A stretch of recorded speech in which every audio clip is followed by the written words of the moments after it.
အဲ့တော့ဒီပွဲမှာက Man City ခြေချော်သွားမလားဆိုတဲ့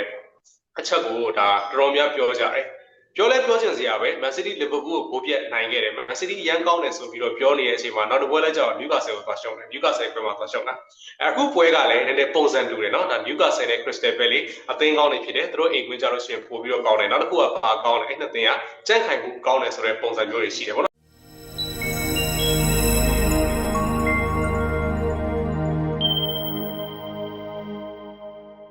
မင်္ဂလာပါကိုရဲလင်းထွန်းရေမင်္ဂလာပါကိုကြီးဟုတ်ကဲ့ပါကျွန်တော်တို့ခုเนาะဒါဒီဒီဘိုင်းမှာဆိုလို့ရှိရင်တော့ဒါ Man City ပွဲကျွန်တော်တို့ပြောရပေါ့เนาะဒါ Super Sunday ရဲ့ညကျွန်တော်တို့ရှစ်ပွဲပေါ့เนาะဒါ Crystal Palace နဲ့ Man City ဒါပွဲကောင်းတစ်ပွဲဖြစ်တယ်လို့ဒါပြောမယ်ဆိုလို့ရှိရင်တော့ဒါပွဲချက်တစ်ပွဲပေါ့ဒါက Man City အတွက်ဒီလိုမျိုးပြောလို့ရတယ် Crystal Palace ကလက်ရှိမှာကောင်းနေရဆိုတော့လေအဲ့တော့ကျွန်တော်တို့စီစဉ်ရဲ့ထုံးစံလေးတိုင်းပေါ့เนาะဒါ Asian Crystal Palace ဘက်ကနေပြီးတော့ကိုရဲလင်းတို့ရဲ့အမြင်လေးနဲ့ပေါ့เนาะဒါစလိုက်ချင်ပါတယ်Crystal Palace အတင်းရတော့လိုပြောအောင်လေပရီးမီးယားလိမှာပေါ့နော်ကစားပုံအရန်မာကျောပြီးတော့ကစားရခက်တဲ့အတင်းထဲမှာပါတယ်ဗျအဓိကတော့အတင်းကြီးတွေမကစားခြင်းဆုံးအတင်းတွေထဲမှာ Crystal Palace အတင်းဟာထိပ်ဆုံးလားမှာရှိတယ်အဓိကတော့ Palace အတင်းရဲ့ကစားပုံရဲ့ကစားဟန်ရဲ့အဲ့ဒီပုံစံတွေကတောင်းအတင်းကလွယ်လွယ်ကူကူကြော်ဖြတ်လို့မရဘူးဆိုတဲ့အခြေအနေမျိုးမှာရှိတယ်ဒါကကျွန်တော်ရဲ့အမြင်ပေါ့နော် Man City အတင်းကိုMan City အတင်းလို့အတင်းမျိုးကိုကစားမယ်ဆိုရင် final တက်ပေါ့နော်ဒီတက်ချစ်စုံထဲမှာဘောလုံးလမ်းကြောင်းတော့မပေးဘဲနဲ့ပိတ်ဆို့ကစားတာမျိုးဆိုရင်ဖြစ်နိုင်တယ်အများကြီးရှိတယ်ကိုယ်လည်းလောက်ကနေစပြီးကြစ်လေးလေးနဲ့ထိုင်ပြီးကစားမယ်ဆိုရင် Man City အတင်းလောက်ရကန်ရခက်နိုင်တယ်ဆိုတဲ့ပုံစံမျိုးလေးတွေကျွန်တော်တော့မြင်ရတယ်ပေါ့နော်ပဲလေးရဲ့ကွန်းလယ်မှာရှိနေတဲ့ဒီဝါဒန်ရဲ့ပြီးတော့ကင်မရာရဲ့ပေါ့နော်နှစ်ယောက်လုံးကဘောရိတ်လည်းကောင်းတယ်တက်ကယ်တွေလည်းသုံးနိုင်တယ်ရှိတယ်နောက်တစ်ခုကျတော့ဒီ pass နေပေါ့နော် pass တွေထွက်တယ်တက်ချက်ကိုကျိုးပြုစီမဲ့ pass တွေထွက်တဲ့ကစားမှလည်းဖြစ်တယ်ပေါ့နော်ဘောလုံးလည်းကန်ရဲသေးတယ်ဒီမြောက်တော့ဟုတ်ကဲ့ပဲလေးအတင်းရကြတော့ဒီမျိုး high press ကစားတာမျိုးမဟုတ်သူကအထိုင်ကစားတာပို့ပြီးတော့များတယ်အတင်းကြီးနဲ့တွေ့ရတယ်သူပိုတော့ပြောသေးတယ်တင်းကြီးနဲ့တွေ့ပြီးဆိုထိုင်ကစားမယ်တိတ်ပြီးတော့ကစားမယ်ပြီးသွားရင်တင်းကြီးတွေပြန်နေဘောလုံးပြန်ရတယ်ဆိုရင် transition တွေကိုပြန်သွားတယ် Man City တင်းကလည်း transition တွေကိုအားစီးတဲ့ဘက်မှာအရင်အားကောင်းတဲ့အတင်းမျိုးလည်းမဟုတ်ပြန်ဘူးပေါ့နော်ဟုတ်ကဲ့ဒီပွဲတင်မှာကတော်တော်များများထင်ကြတာပေါ့နော် Man City အတင်းအနေနဲ့ဒီခြေချော်နိုင်တယ်လို့တော့ပြောကြတယ်ပေါ့နော်ဒီလိုမျိုးပြောတာလေလုံးလုံးမလုံးဘာဖြစ်လဲဆိုတော့ Crystal Palace မှာကကြတော့ဘာမှ individual အင်အားလည်းအများကြီးနေမားနေရမျိုးမဟုတ်ဘူးပြီးတော့ Man City ကိုခံကန်လို့ရတယ် Man City ကိုသိရမလားတခုခုလုံးလို့ရတယ်ပိတ်ဆို့နိုင်စွာရှိတဲ့ကစားပုံမျိုးတွေရှိနေတယ် element အပြည့်စုံရှိနေတာကြောင့် Crystal Palace ကိုလူတော်များများဒီဘက်မှာမျှော်လင့်နေကြတယ်လို့တော့ကျွန်တော်တို့ထင်တယ်မျှော်လင့်တဲ့အတိုင်းပဲတခုခုတော့လုပ်ပြအောင်မယ်လို့တော့ကျွန်တော်တို့မြင်တယ်ဗျ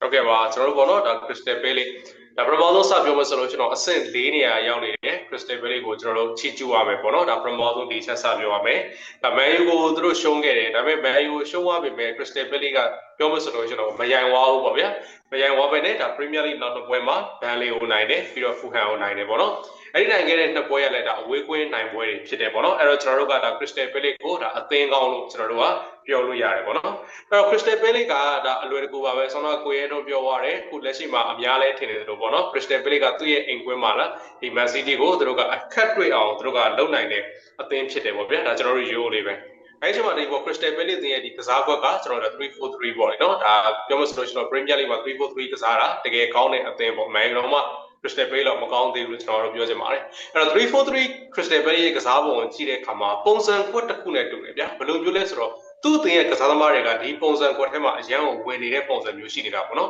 ်ဒါပေမဲ့အဲ့ဒီပုံစံကွက်ထဲမှာအသားတကြားဖြစ်နေတဲ့ကစားသမားတွေကဘယ်လိုကစားသမားတွေလဲဆိုတော့ပထမကွက်ထွက်17ယောက်ကပဲဒီကစားကွက်နဲ့အရန်ယူအသားတကြားရှိနေတာအဲ့ဒီပထမကွက်ထွက်17ယောက်ကပဲတိုင်ဖက်အသင်းကြီးတွေကိုတစ်ခုခုဘာလို့ပြောမလဲဆိုတော့ကျွန်တော်ရလက်ဆိုးအောင်လုပ်နိုင်တဲ့ကစားသမားတွေဖြစ်နေတယ်ဆိုလိုချင်တာကဒီ17ယောက်မဟုတ်ဘဲနဲ့တခြားအရန်ကစားသမားတွေဝင်လိုက်လို့ရှိရင်တော့ပထမအစင်း17ယောက်လောက်မကောင်းတော့ဘူး3-4-3ကအရင်ကတော့မကောင်းတော့ဘူးဆိုတဲ့ပုံစံတစ်ခုကိုသွားပြီးတော့တွေ့ရတယ်။အဲဒီအချိန်မှာကျွန်တော် Man U နဲ့ပွဲမှာကျွန်တော်ပြောခဲ့တယ်ဒါ Crystal Palace ရဲ့3-4-3မှာအားနည်းဆုံးနေရာကကျွန်တော်ပြောချင်တာကအားနည်းဆုံးနေရာကအဲ့နှစ်နေရာတွေကကျွန်တော်ကတနေရာကိုပြောချင်တာပါကောင်းတဲ့နေရာကတော့စားရဲ့နေရာတော့ကောင်းတယ်ဗျာကျန်တဲ့တနေရာအတွက်မှာတော့ကျွန်တော်ကလိုအပ်ချက်ရှိတယ်လို့ကျွန်တော် Man U နဲ့ပွဲမှာတွေကကျွန်တော်ကပြောခဲ့တယ်ပေါ့နော် အဲ့ Man U ကစားခဲ့တဲ့ပွဲမှာစီးမယ်ဆိုလို့ရှိရင် Crystal Palace တော်တော်ကောင်းပါတယ်တော်တော်ကောင်းရတဲ့ Crystal Palace ကစာဒဏ်ရာရပါတယ်စာဒဏ်ရာရတဲ့အချိန်ကစပြီးတော့ Crystal Palace လုံးဝကိုကြောက်သွားတော့တာပဲဒီဟာကတိုက်ဆိုင်မှုမဟုတ်ဘူးပေါ့နော်အဲ့ကျနောက်ပွဲတွေကျတော့ဒီနေရာကိုစာရဲ့နေရာမှာကျွန်တော်ကကာမာလာကစားတာကိုလည်းကျွန်တော်တို့တွေ့ရတယ်ဒါနောက်ပိုင်းပွဲတွေကျတော့ဘယ်သူကစားလဲဆိုတော့ဒီပင်နိုနဲ့ကျွန်တော်က Ankitia နဲ့ကစားတယ်ပေါ့အဆင်ပြေပါတယ်ပင်နိုနဲ့ Ankitia နဲ့လည်းအခုနောက်ပိုင်းပွဲတွေမှာအဆင်ပြေတယ်ဒါပေမဲ့သူတို့ကစားခဲ့တဲ့တိုင်ဘက်တွေကသူတို့အခုကစားရမယ် Man City တော့မဟုတ်ဘူးဗျအရင်တော့ဆိုလို့ရှိရင် Crystal Palace ရဲ့အဲ့ဒီနှစ်နေရာ East နဲ့ကျွန်တော်တို့စာနဲ့ကစားရတယ်ဗျအဆင်ပြေတာပေါ့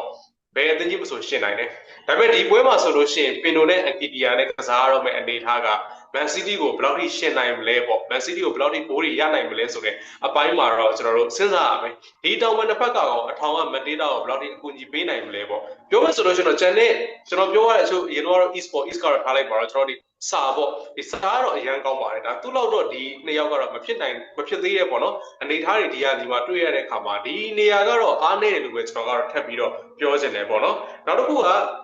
ဒီပေါ့ Crystal Palace ကဒီပွဲမှာကျွန်တော်တို့ကမူနော့ကလည်းဒဏ်ရာရနေတယ်မူနော့လည်းပါမှာမဟုတ်ဘူးအဲ့ဒီ Crystal Palace ရဲ့ဒီညာချမ်းပေါ့စာလည်းမပါဘူးပေါ့နော်စာလည်းဒဏ်ရာရှိတယ်ပြီးတော့မူနော့ကလည်းဒဏ်ရာရှိတဲ့အခါမှာ Crystal Palace ရဲ့ဒီညာချမ်းတစ်ဖက်ကတော်တော်လေးကိုတော့ကျွန်တော်တို့အခက်တွေ့တဲ့ပုံစံမျိုးမှာရှိတယ်ပေါ့နော်အဲ့တော့ကျွန်တော်တို့က Crystal Palace ကိုပြောမယ်ဆိုတော့ကျွန်တော်ပုံမှန်အတိုင်းပေါ့ဗျာတကယ်ကို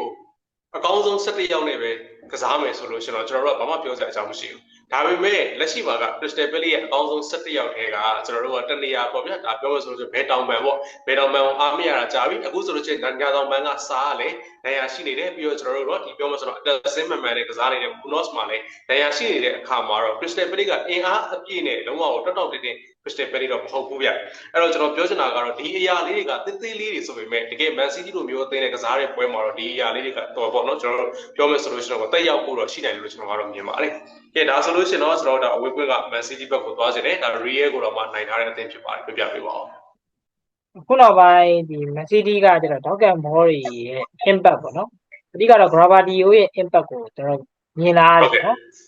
သူ့ရဲ့ပါဝင်ပတ်သက်ပုံကတော်တော်လေးကိုကြီးတယ်သူဝင်တိုးပြီးတော့ခေါင်းခုန်တိုက်တဲ့အပိုင်းတွေက Man City အတွက် advantage ပေါ့နော်အကျိုးအားသာချက်တွေအများကြီးရှိတာကိုကျွန်တော်တွေ့ရတာပေါ့နော်အတင်းကြီးတွေကလည်းဒီလိုမျိုးပိတ်ကစားတတ်တဲ့အတင်းတွေနဲ့တွေ့ပြီးဆိုရင်ဒီလို set piece တွေကိုတော့အတုံးချရမှာပဲဒါတော့ထုံးစံလိုဖြစ်လာပြီဒီပွဲစဉ်မှာဆိုရင်လည်းဒီဖိုဒန်ကဒီလိုဒီမာနီယာနဲ့ဆိုင် final တက်မှာပို့ပြီးတော့နေတက်တယ် final တက်ဆိုတာဒီချန်ကီရဲ့သူ့ရဲ့ပေါ့နော်အဲ့ဒီဟို Crystal Palace ရဲ့ကိုယ်လိုက်ခံတဲ့နောက်တန်းကြားနေရာမှာပို့ပြီးတော့အလုပ်လုပ်တင်တယ်လို့ကျွန်တော်ကတော့မြင်တယ်ပေါ့နော်ဒီနေရာမှာနီကိုကွန်ဆာလက်ပေါ့နော်ဟုတ်တယ်မှာမက်ဆက်မှာစော့တယ်ဒါမှတော်တော်လေးကိုမှကောင်းတယ်ဗျပို့ပြီးတော့ကောင်းလာတယ်လို့ကျွန်တော်မြင်တယ်ပုံမှန်အဖြစ်ဆိုရင်တော့ဒီကွန်ဆာလက်နဲ့ဒီနှစ်ယောက်လုံးတော့ကျွန်တော်ကသုံးစီတင်တာပေါ့နော်အဲ့ဒါဆိုရင်ဒီပို့ပြီးတော့ချစ်တဲ့ security တခုကိုတော့ပေးစားနိုင်မယ်လို့ကျွန်တော်ယူဆတယ်ဒါပေမဲ့လက်ရှိမှာတော့ဒီနီကိုကွန်ဆာလက်ပြီးမှဘာလို့ဆေးပါထောက်တာပဲဖြစ်ဖြစ်ပေါ့နော်ရှိပေးနေရတော့တွေ့ရတယ်အဲ့လိုမထောက်ထားပေးမယ်ဆိုရင်တော့တိုင်းနာတစ်ခုတည်းတော့အဆင်ပြေနိုင်တယ်ပေါ့နော်ဒါပေမဲ့ဒီ transition တွေကိုတားဆီးတဲ့အပိုင်းမှာတော့ Man City ကအားနည်းချက်တွေရှိနေတော့မယ်ပေါ့ဒါကကျွန်တော်ရဲ့အမြင်ပါဒီ Pele ကတော့ဒီပွဲစဉ်မှာဘောလုံးပေးကန်အောင်ပါပဲ Man City ကို Man City ကလည်းဘောလုံးကန်ရမှာပဲဒါပေမဲ့မတူတော့တာက Man City ကဘောလုံးကန်တဲ့အခါမှာ Man City တင်းရဲ့ tactic ရေးလျားပုံတွေပေါ့ဟာလန်တင်းလာတဲ့အပိုင်းတွေပြီးတော့ဒီပိုဒန်နဲ့ Chunky တို့ပေါင်မိနေတဲ့အပိုင်းတွေ Doku ရဲ့ individual တွေပေါ့နော်ဒါတွေကအများကြီးစကားပြောရပြအရင်လိုဘောလုံးကန်တာပြီးခဲ့တဲ့နေ့ကတော့ဘောလုံးကန်ပြီးဘာမှလုံးတက်တဲ့ပုံတွေမဟုတ်တော့ဘူး Man City ကပြီးတဲ့နေ့ကတော့ကြာသွားတာ။ဒီနေ့မှာတော့ဒီဘောလုံးကင်ထားလေအဲ့ကသက်စစ်ကစားမားတွေရဲ့ဒီပေါင်မိနေတာတွေ connection မိနေတာတွေကပို့ပြီးအလုံးဖြစ်လေဆိုတဲ့ပုံစံမျိုးမှာတော့ရှိရဲ။ဒါကပဲဒီပွဲတင်မှာစကားတွေအများကြီးပြောရမယ်လို့ကျွန်တော်ယူဆတယ်ပေါ့နော်။တော်တော်များများကတော့ဒီ Crystal Palace ကအိမ်ဝင်းဖြစ်နေတယ်။ Man City ကလည်းဒီ VAR ကိုလည်းကန်ထားရတယ်။တိုက်နီးပါးကိုနိုင်နေပေါ့ဗျာ။အဲ့လိုချိန်နေမျိုးမှာ Man City ကဖြစ်နိုင်ပါမလားလို့တွေးရလေးတော့ရှိတယ်။ဒါပေမဲ့တခုရှိတာကဂွာဒီယိုလာကသူတို့အတင်းကခြေမှန်သွားပြီဆိုရင်လုံးဝချော်လေးချော်လာတော့မရှိဘူးဗျဒါပေမဲ့အဲ့ဒီကာလာကတော့ရောက်တော့မရောက်သေးဘူးပေါ့နော်လိုသေးတယ်ဆိုတဲ့ကာလာမျိုးတော့ရှိတယ်ဆိုပေမဲ့လက်ရှိအနေထားရလည်းဒီပွဲမျိုးမှာမထင်သားတာတွေပေါ့နော်ဒီမှာထင်သားလို့ဖြစ်ချင်မှလည်းဖြစ်နေမယ်မတီးရီးယားပဲတကယ်ကြီးသူရဲ့ quality တခုကိုပြသွားမလားပေါ့ကျွန်တော်ဒါတော့ပို့ပြီးစိတ်ဝင်စားပါတယ်ကျွန်တော်တို့ကအဝေးကွင်းက Man City ပေါ့နော်ဒါ Man City ကိုပြောမယ်ဆိုလို့ရှိရင်လက်ရှိမှာတော်တော်ကောင်းနေရလို့ပြောရမယ်ဒါနောက်ဆုံးကစားခဲ့တဲ့ဒီWorld Champions League ပွဲမှာဆိုလို့ရှိရင် Real ကိုနိုင်ထားတယ်ပေါ့နော် ကျွန်တော်ကဒီပွဲမှာကျွန်တော်အမြင်တစ်ခုရှိတယ်အဲ့ဒါကဘာလဲဆိုတော့ Man City Premier League Champion ဒီရာဒီမှာဖြစ်ချင်တယ်ဆိုလို့ရှိရင်ဒီပွဲကိုအနိုင်ကစားဖို့လိုတယ်။ဘာဖြစ်လို့ဆိုတော့ Man City ကနိုင်ပွဲတွေဆက်ပြီးတော့ Arsenal နောက်ကနေဖြည်းဖြည်းနဲ့တိုက်လာခဲ့တာအခုဆိုရင် Man City နဲ့ Arsenal နဲ့ကကွာခြားချက်ကကျွန်တော်ရမှတ်ဟိုနှစ်မှတ်ပဲရှိတော့တယ်ပေါ့ဗျာ။ဒီလိုမျိုးစူးစမ်းလာခဲ့ပြီးမှဒီ Crystal Palace နဲ့ပွဲမှာခြေချော်သွားတယ်။ Arsenal ကတစ်ဖက်မှာ Wolves ကိုနိုင်သွားတဲ့အခါမှာအဖက်ကပြန်ကွာသွားတယ်ဆိုလို့ရှိရင်သူတို့လှုပ်လာသမျှအရာတွေအားလုံးကအလကားပဲလို့ကျွန်တော်မြင်တယ်။အဲ့တော့ Man City ကဒီပွဲမှာ Champion ဖြစ်ချင်တယ်ဆိုလို့ရှိရင်တော့ဒီပွဲကိုမဖြစ်မနေသူတို့နိုင်ဖို့လိုတယ်ပေါ့ဗျာကျွန်တော်ဒီလိုမြင်တယ်နောက်တစ်ခုကကျတော့ Champion ဖြစ်သွားတဲ့အသင်းတွေကိုကျွန်တော်ကြည့်မယ်ဆိုဒီလိုမျိုးခတ်ပါတယ်ဆိုတဲ့ပွဲတွေပေါ့အဲ့ဒီအသင်းရဲ့အိမ်ကွင်းကအရန်ကောင်းတာအရန်မာတာအဲ့ဒီအသင်းအိမ်ကွင်းမှာဘယ်အသင်းသွားကစားသိမလွယ်ဘူးဆိုတဲ့ပွဲတွေကိုသူတို့ကကြော်ဖြတ်သွားတဲ့ခါတွေက Champion ဖြစ်တဲ့အသင်းတွေမှာအများကြီးရှိတယ်အဲ့တော့ Man City ကဒီပွဲမှာCrystal Palace ကိုနိုင်သွားမယ်ဆိုလို့ရှိရင် Man City ကိုကျွန်တော်တို့ကဒီထဲမှာထည့်ပြီးတော့တွက်ရလိမ့်မယ်အဲ့တော့ဒီပွဲက Man City Champion ဖြစ်မဖြစ်ဆိုတာအရင်အရေးပါတဲ့ပွဲစဉ်တစ်ပွဲလို့ကျွန်တော်ပြောချင်တယ်ဒီပွဲတစ်ပွဲတည်းတော့ပြောလို့မရဘူးဒါပေမဲ့ဒီပွဲတစ်ပွဲနဲ့ဖြစ်နိုင်ခြင်းရှိမရှိဆိုတာကိုကျွန်တော်အဖြေထုတ်လို့ရတယ်အဲ့တော့ဒီပိုင်းလေးရှင်းလို့ကျွန်တော်ပြောချင်တယ်ပေါ့နော်အဲ့တော့ဒီပွဲမှာက Man City ခြေချော်သွားမလားဆိုတဲ့အချက်ကိုဒါတော်တော်များပြောကြတယ်ပြောလဲပြောချင်စရာပဲ Man City Liverpool ကိုပြတ်နိုင်ခဲ့တယ် Man City ရန်ကောင်းတယ်ဆိုပြီးတော့ပြောနေတဲ့အချိန်မှာနောက်တစ်ပွဲလဲကြောက် Newcastle ကိုသွားရှုံးတယ် Newcastle ကိုမှသွားရှုံးတာအခုပွဲကလည်းနည်းနည်းပုံစံတူတယ်เนาะဒါ Newcastle နဲ့ Crystal Palace အသင်းကောင်းတွေဖြစ်တယ်သူတို့အိမ်ကွင်းကြလို့ရှိရင်ပို့ပြီးတော့ကောင်းတယ်နောက်တစ်ခုကဘာကောင်းလဲအဲ့နှစ်သင်းကကြန့်ခိုင်မှုကောင်းတယ်ဆိုတဲ့ပုံစံမျိုးတွေရှိတယ်ဗောနော်ဒီလိုအနေထားသွားတွေ့တဲ့အခါမှာနည်းနည်းပုံစံစင်နေတယ် Newcastle နဲ့တော့လည်းရှုံးထားတယ်အခုဒီ Crystal Palace ကိုထပ်ပြီးရှုံးမလားဆိုတဲ့အပိုင်းတွက်မယ်ဆိုလို့ရှိရင်တော့ Man City နီးပြကဘာဒီယိုလာဆိုတဲ့အပိုင်းလေးကိုတော့ထည့်ပြီးတော့စဉ်းစားဖို့လိုတယ်လို့ကျွန်တော်ကတော့ပြောချင်တယ်ပေါ့နော်အဲ့တော့နောက်ထပ်အရာတစ်ခုပေါ့ဗျာအဲ့အရာတစ်ခုကိုပြောမယ်ဆိုလို့ကျွန်တော်ဆွမ်းကကိုရဲလင်းထိုးကတော့ဒါ Man City ကွင်းလေရဲ့ဒီဘောနော်ကောင်းတဲ့အရာလေးကိုပြောရတယ်ဟုတ်တယ်ကျွန်တော်လည်းလက်ခံတယ် Man City ကွင်းလေကဘယ်လိုမျိုးလဲဆိုတော့ဘောလုံးပညာအရာကျွန်တော်တို့ပြောမယ်ဆိုလို့ကျွန်တော်အရန်ကောင်းတဲ့အသင်းဖြစ်တယ်။ဒါပေမဲ့ Man City ကွင်းလေကနည်းနည်းတော့ပျော့တယ်ဗျ။ဒီအချက်ကိုတော့ကျွန်တော်လက်ခံရမယ်ပေါ့နော်။ပြောမယ်ဆိုလို့ကျွန်တော် Foden တို့ဒီ Chucky တို့ကျွန်တော်ဘာတို့ Silva တို့ဆိုကစားပုံနည်းနည်းပျော့တယ်။ဒေါ်ဂူနဲ့ဟာလန်ပေါ့နော်ဒါဟာလန်သူ့ရဲ့အထောက်တိုင်းစမှာမာတယ်ဒေါ်ဂူမာတယ်ဒီကျွန်တော်ဆောင်းပြောရတဲ့ကစားသမားတော့ကနည်းနည်းပြော့တဲ့ကစားသမားတွေမှာပါတယ်ဒါပေမဲ့သူတို့ရဲ့ဘောလုံးပညာတော့ကျွန်တော်ကပြောစရာမလိုအရန်ကောင်းတဲ့ကစားသမားတွေဖြစ်တယ်ဒီလိုအနေထားမှာတစ်ဖက်ကဒါမဲ့ Crystal Palace ကစက်ခိုင်မှုအပြည့်နဲ့လာမှာနောက်တစ်ခုကကိုရဲတို့ပြောရသလိုမျိုးပဲ Man City ဘောလုံးကင်ထားငါတို့ကတော့3-4-3နဲ့ကိုယ်လည်းလောက်ကနေစပြီးတော့ပိတ်ထားမယ်ဆိုတဲ့ပုံစံမျိုးတွေနဲ့လာမှာ Channel နဲ့ကစားမယ်ကိုယ်လည်းလောက်ကနေသူတို့ကပိတ်ပြီးတော့ကစားမယ်အဲ့ဒီအချိန်မှာ Man City ကွင်းလင်ကလည်းနည်းနည်းလေးပြော့တယ်အဝေးကွင်းဆိုလို့ရှိရင်ပိုဆိုးတယ်ဒါပိုသိတာတယ်ဒီလိုအချက်ရှိတဲ့ခါမှာဒီຢာကဒီပွဲစဉ်မှာအရင်အရေးကြီးတဲ့အချက်တစ်ခုလို့မြင်တယ်ကျွန်တော်ပြောခဲ့တဲ့ Newcastle နဲ့ပုံမှာကျွန်တော်ပြောခဲ့တယ် Newcastle ကိုနိုင်ကျင်လို့ရှိလို့ရှိရင်တော့ Newcastle ဒီမာကျော်တဲ့အနေထား Newcastle ရဲ့ကြက်ခိုင်မှုကိုတော့ဖြစ်ကြုံဖို့လိုပဲလို့ကျွန်တော်ပြောခဲ့တယ်ဒါပေမဲ့တို့ Newcastle မနိုင်ပါဘူးပေါ့နော်ဒီလိုအခြေအနေဖြစ်တဲ့အခါမှာအခုဒီ Crystal Palace ကိုနိုင်ကျင်တယ်ဆိုလို့ရှိရင်ဒီຢာကိုတို့ထပ်ပြီးတော့ကြော်ဖြတ်ပြဖို့တော့လိုလိမ့်မယ်အဲဒီခါမှာကျွန်တော်တို့ကကြည့်လိုက်တဲ့အခါမှာတော့ဒီပွဲမှာ Man City ကအနိုင်ပါမျှော်လင့်လို့ရလဲဆိုတော့ Crystal Palace နဲ့ Man City ကြားမှာကွာခြားချက်ရှိတယ်